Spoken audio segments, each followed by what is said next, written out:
우리 옆에 분들과 인사할까요? 메리 크리스마스 인사하겠습니다. 메리 크리스마스. 예, 반갑습니다. 사무실도 잘 오셨습니다. 네, 반갑습니다. 성탄 예배 오신 여러분들 환영합니다. 네, 반갑습니다. 예전 성탄 하면은 제 기억나는 게 우리 그 새벽송도 돌고 새벽마다 교인분들 집도 방문하고 했던 기억이 나는데 지금은 그렇게 할 수는 없겠죠. 거의 대부분 아파트 문화이기 때문에 할 수는 없지만 성탄을 기뻐하신 여러분들 되시기를 바랍니다. 자, 이제 오늘은 뒤에 칸타타가 조금 길게 있기 때문에 말씀은 조금 짧게 한다고 또 짧게 되진 않더라고요. 최대한 짧게 말씀을 증거하면서 하나님의 좀 은혜를 누리고자 합니다. 자, 우리 성경 속에는 성탄에 관한 기록이 다양하고 또 여러 가지로 기록되어져 있습니다. 우리 지난주 주일날 어떤 내용을 살폈습니까? 안나 여선지자가 성전에서 주야로 금식하면서 우리 예수님을 기다렸던 사건을 살폈었습니다. 자, 이제 오늘은 예수님의 이름 중에서 임마누엘이라고 하는 이름에 담겨있는 뜻에 대하여, 임마누엘의 뜻은 다 아시죠, 여러분? 어떤 뜻입니까? 하나님이 우리와 함께 하시다라고 하는 뜻을 가지고 있는 것이 예수님의 이름이에요.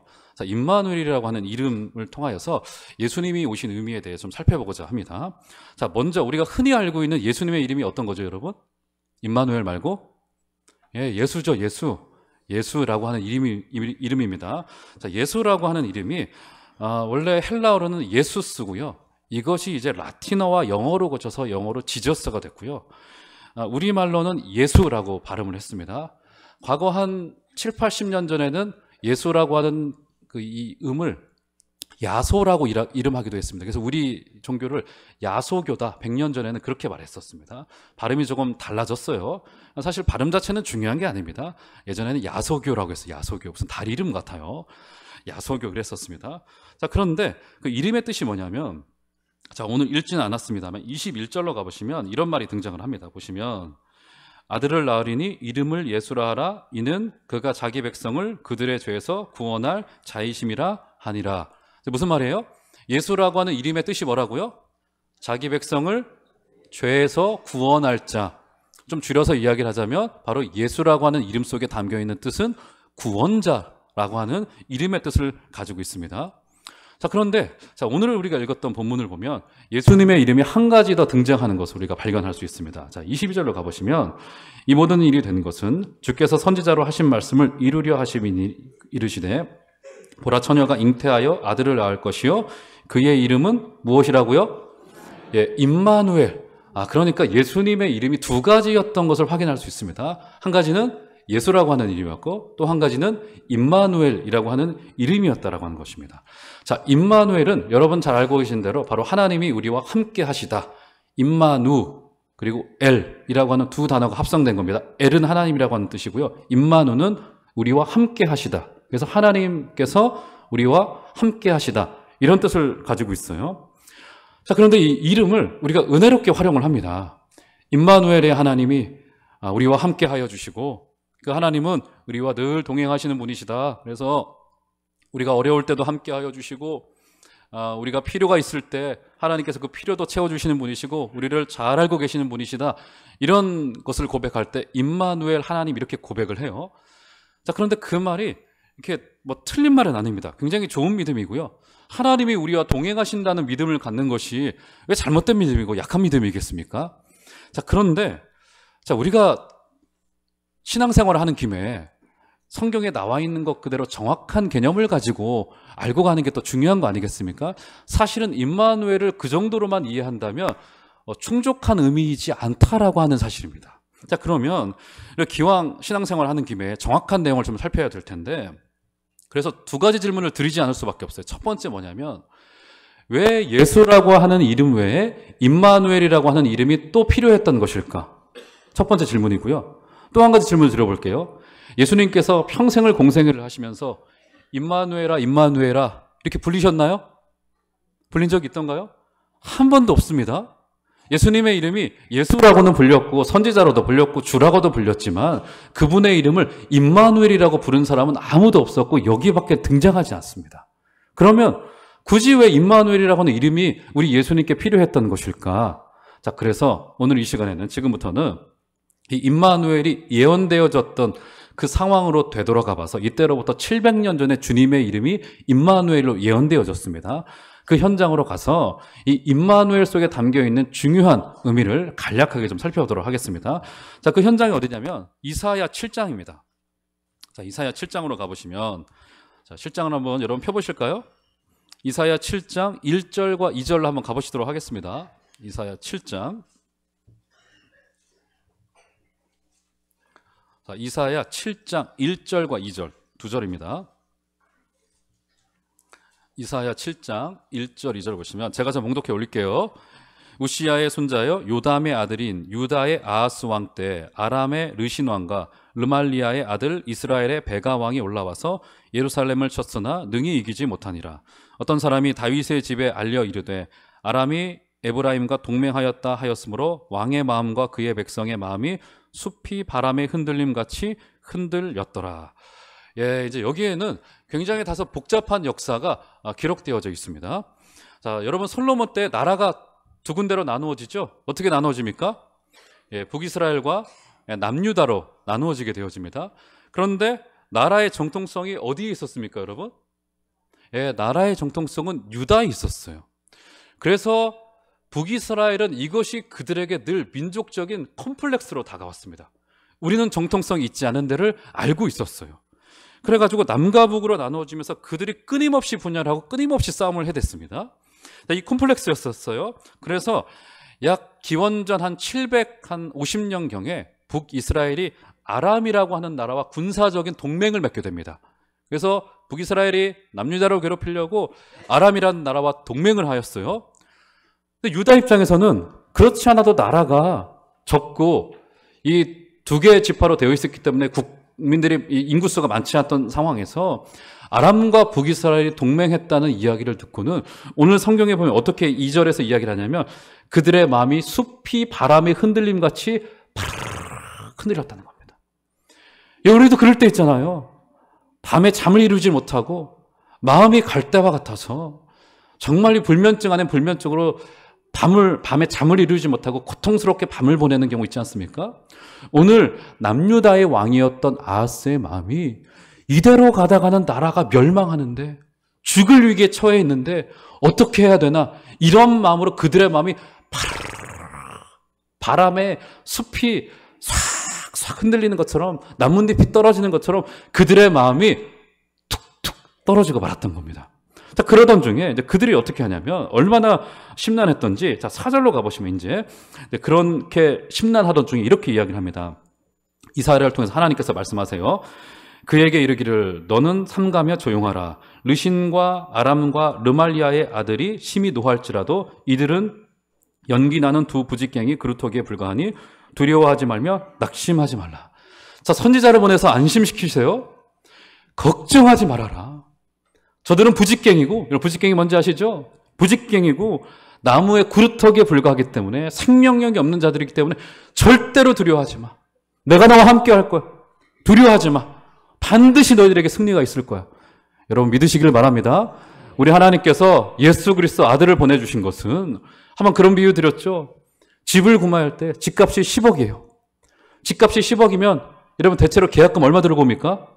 1,000만 원, 1억 정도 들고 오잖아요. 그런데 집값을 들고 오는데 얼마를 들고 왔어요? 계약금을 들고 오는데 10억을 들고 왔다고요. 집을 사겠다는 겁니까? 안 사겠다는 겁니까? 반드시 사겠다는 표시잖아요. 우리 하나님께서 당신의 아들이신 예수 그리스도를 우리에게 보내주신 것은 반드시 우리의 목숨값을 자신의 아들의 값을 주고 지불하셨다라고 하는 것입니다. 믿으시길 바랍니다. 궁극적인 승리가 우리에게 약속되어져 있다고요. 이렇게 하나님께서는 아하스 왕에게 두려워하지 마라, 너희들 떨지 마라, 이렇게 주님께서 약속해 주셨어요. 그런데 이렇게 위로를 하시고는 주님께서 한 가지 이상한 제안을 한 가지를 하십니다. 10절로 가보시면 이렇게 이야기를 해요. 10절과 11절로 가보시면 여호와께서 또 아하스에게 말씀하여 이르시되 너는 내 하나님 여호와께 한 징조를 구하되 깊은 데에서든지 높은 데에서든지 구하라 하시니. 이게 무슨 말입니까? 지금 내가 너희들에게 반드시 약속을 했어. 승리할 거야 하는데 그 뒤로 어떤 걸 또 제안하세요? 그러지 말고 징조를 구해봐. 나에게 뭔가 구해봐. 내가 너에게 반드시 보여줄게. 이런 말을 하고 있는 거라고요. 좀 이상하잖아요. 이사야를 통해서 아하스 왕에게 징조를 구하라고 이야기를 합니다. 그러자 12절로 가보시면 아하스가 그것을 거절해요. 아하스가 이르되 나는 구하지 아니하겠나이다. 나는 여호와를 시험하지 아니하겠나이다 한지라. 무슨 말이 되는 겁니까? 지금 하나님과 아하스 사이에 이상한 것이 주고받아지는 거예요. 하나님이 약속을 했어요. 너희들 승리할 거야. 걱정하지 마. 그렇지만 너희들 징조를 구해. 내가 줄게.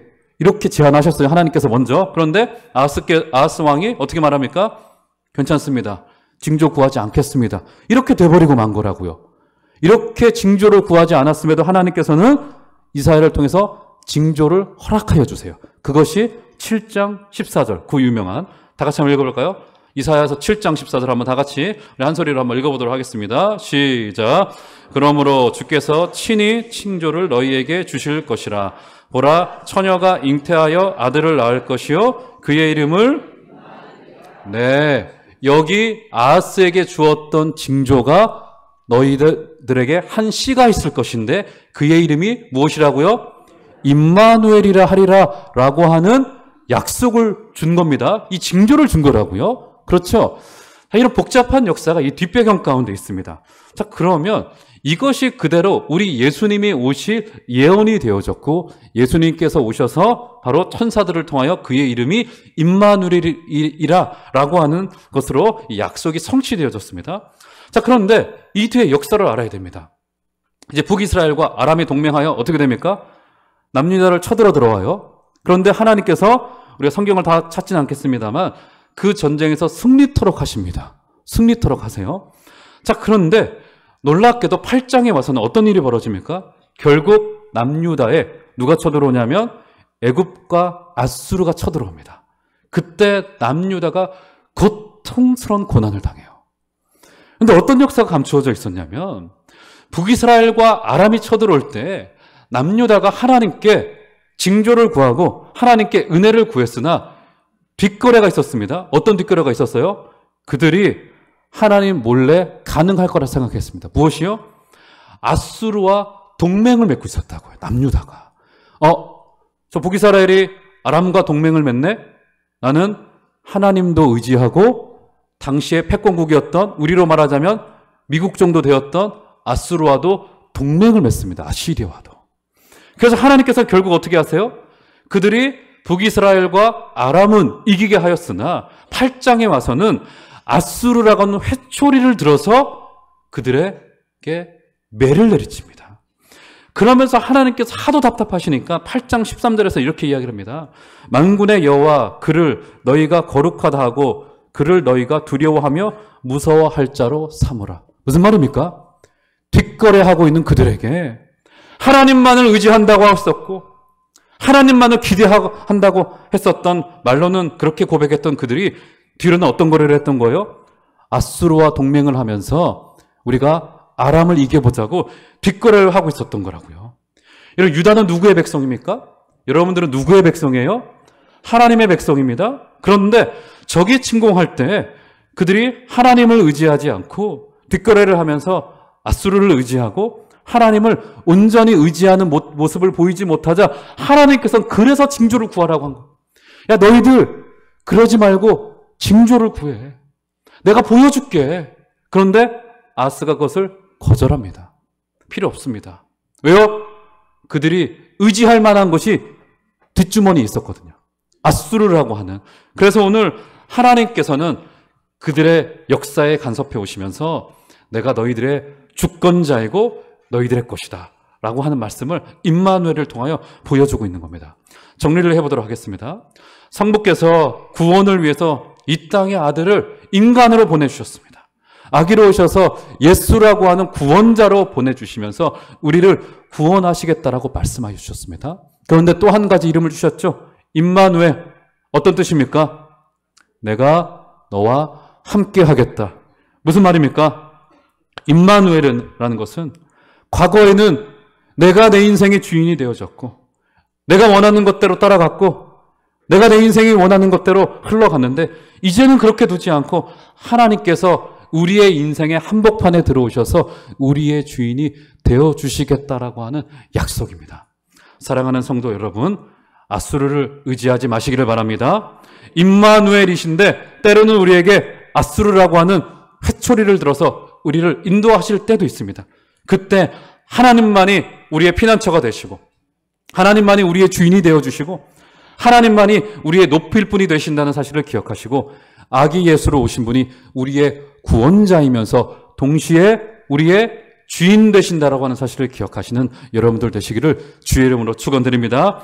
그래서 우리의 인생이 우리가 주인이 아니라 바로 하나님이 주인이라고 하는 사실을 알려주기 위해서 임마누엘이시다라고 하는 약속을, 이름을 우리에게 주셨습니다. 오늘 이 기쁜 성탄의 날에 우리에게 오셔서 함께하여 주시고, 우리의 연약함의 현장에 오시고, 우리의 죄의 현장에 오시고, 우리의 직업의 현장에 오시고, 우리의 생의 현장에 오시고, 우리의 갈등의 현장에 오셔서 그분이 우리의 주인 되길 원하고 계십니다. 그분 앞에 우리의 주권을 내어드리고, 우리의 물질의 주권을 내어드리고, 우리 자녀들의 주권을 내어드리고, 우리의 인생의 모든 주권을 내어드리고, 우리 하나님이 인도하시는 그 길을 따라 우리의 인생의 길을 주조해 가시는 복된 지혜가 있으시기를 주의 이름으로 축원드립니다. 그래서 결국 우리로 주님만 보게 만드시는 그런 주인으로 오신 예수님을 높이는 복되고 은혜로운 성탄 되시기를 주의 이름으로 축원드립니다.